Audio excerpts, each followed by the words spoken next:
Доброго дня, мої дорогі, мої любі. Так як у нас зараз зима, і я знімаю про рослини, які можуть бути взимку. Ну, тут рослинка вона більш домашня, хоча вона може бути в теплий період року, вона може бути і на веранді на відкритій стояти. Ну, дуже хочеться про неї зняти. Це цинцевірія, і от в торгових центрах, дома, на закритих верандах вона дуже красиво прикрашає, вона дуже-дуже винослива, вона дуже благодатна, у неї є декілька сортів, і чому я захотіла зняти тут, гуляла, просто тут якраз є один її сорт, і напроти потім ми покажемо ще один її сорт. От така от рослина, дійсно в садочку вона може бути в кадочках, на верандах, наприклад, відкритих, лише коли тепло, але потім її можна просто заносити кудись на закриту веранду, де більш-менш не дуже холодно. Вона дуже вдячна, вона не потребує особливо не сонячних променів відкритих, ні дуже частого поливу. Просто звичайний ґрунт, неважкий ґрунт, дренований. І вона у вас буде рости, радувати, вона дуже легко розмножується. Це таке наше перше з нею знайомство. Потім я ще про неї познімаю. У мене вдома покажу, потім покажу, як вона виглядає на відкритій веранді. По світлу, ось, наприклад, такий сорт, він потребує, він може витримувати і напівтінь. Але є сорт, зараз ми до нього підемо, який з більш яскравим листям, у нього така кайомочка жовта.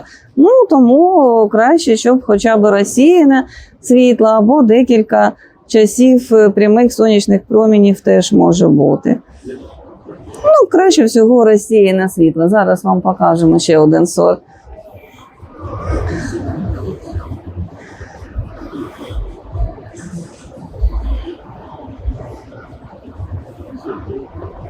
Ось бачите, яка красуня.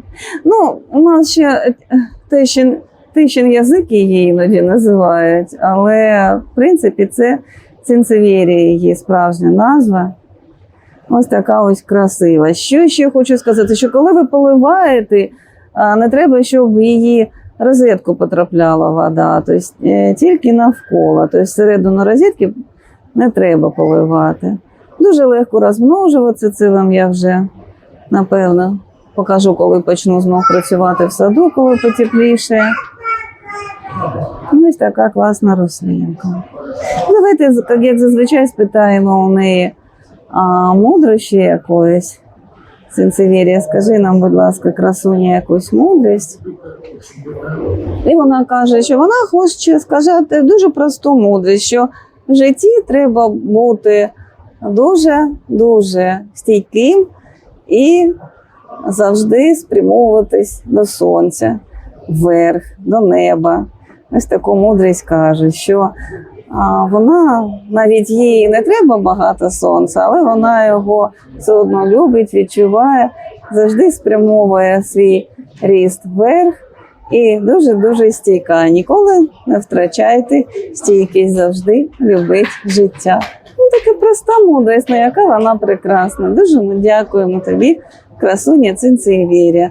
Ось так, мої дорогі, мої любі, це перше знайомство з цією рослиною, так як вона у нас така проміжна, вона може як влітку бути і як садова, більше все ж таки в кадочках, контейнерах, горшиках, і як дуже хороша рослина, вдячна і в торгових центрах, і в будинках, і в залах, в офісах.